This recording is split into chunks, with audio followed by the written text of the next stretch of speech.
The LA Clippers and the Dallas Mavericks will be facing off in the first round of the 2021 NBA playoffs.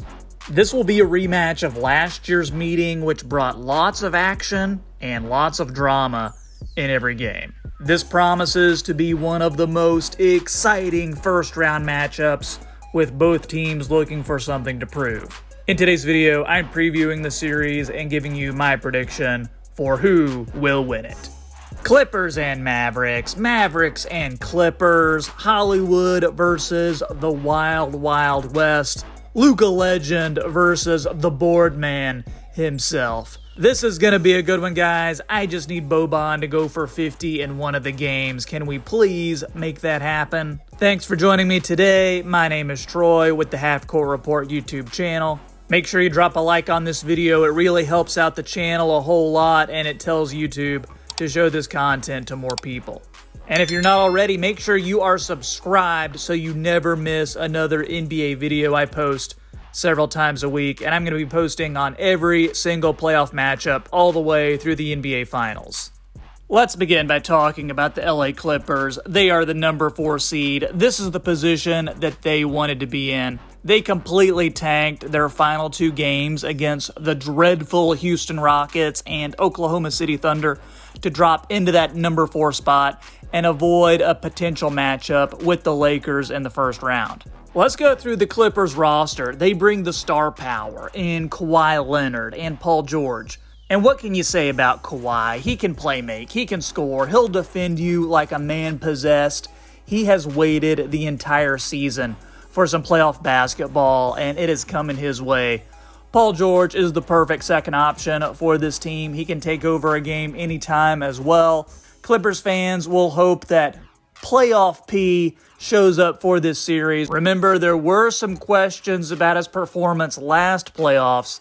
Luckily, though, he won't be playing against Seth Curry and those awkward interpersonal issues this time around. In the backcourt, you've got the defense of Patrick Beverley, who I would nominate to yell at an 80-year-old woman for taking too long in the grocery line. He'll give you some defense. Then Reggie Jackson compliments him on the offensive end. Rajon Rondo, who was picked up at the trade deadline, will add another legit player to that guard spot. Rondo, he takes it up another level come playoff time. He's going to serve as the lead playmaker. He's going to take the pressure off of Kawhi and Paul George to initiate the offense. And his three-point shooting is, dare I say, somewhat reliable at times as well. Who would have thought that?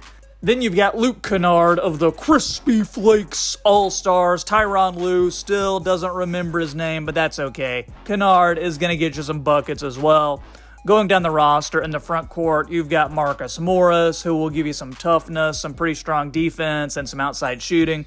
Remember how he and Luka got into it during last year's playoffs? That'll be a fun storyline to watch, even though the talk is that they have buried the hatchet there between the two of them. Serge Ibaka brings championship experience along with a solid inside-outside game. DeMarcus Cousins, who's on like his 20th team in the last 3 years, can give you that inside presence, rebounding, couple technical fouls per game. Ivica Zubac, he's like the only dude on this team who doesn't shoot threes, but he's going to roll to the rim. He's going to get some blocks. He's going to get some boards. Just be a tall dude to put under the basket. And then Nick Batum is going to be out there doing Nick Batum things as only Nick Batum can do them. The Clippers' game plan is going to be shooting it from deep, using that lockdown defense and maximizing the play of their stars. And oh yeah, there's also going to be a big part of that game plan in slowing down a Slovenian gentleman by the name of Luka Doncic. So let's talk about the Mavericks and Luka Legend. This Dallas team begins and ends with Luka Doncic. This guy is already looking like a future MVP in the league. He's a generational talent in every sense of the word. He's a magician with the ball who you look up and what's that? He's got a triple-double at halftime. This guy is a problem. Luka's running mate when he isn't laid up in the hospital is Kristaps Porzingis. And yeah, Porzingis is injury prone, but he's the original unicorn with his defense, rebounding, ability to stretch the floor. I think he could be a real X factor, a real difference maker in this series. The rest of the Mavericks are composed of guys that I really refer to as 4th and 5th options. Tim Hardaway Jr., Dorian Finney-Smith, Josh Richardson, who I always accidentally call Jason Richardson in these videos, Dwight Powell, Maxi Kleber, Jalen Brunson. Any of these guys can get you 10 or 12 points, maybe even get hot from game to game, but they are just bit players. They're just living in Luka's world. So what's the game plan for the Dallas Mavericks? Get the ball to Luka, and then next they're going to be getting the ball to Luka some more. That really simplifies it, but Rick Carlisle is one of the best coaches in the NBA. He's going to have new wrinkles to this offense and make sure the team is prepared and ready for battle against the Clippers. The bench is going to have to play a major role with somebody from that bench unit stepping up to be the third star. The defense will also have to step it up in a big way to stop at least one of Kawhi or PG. And who knows, maybe the Mavericks will have some extra motivation since they know that the Clippers threw their last 2 games so they could face them instead of a lower-seeded team like the Lakers. So who do I see winning this series? Well, I'm so glad you asked.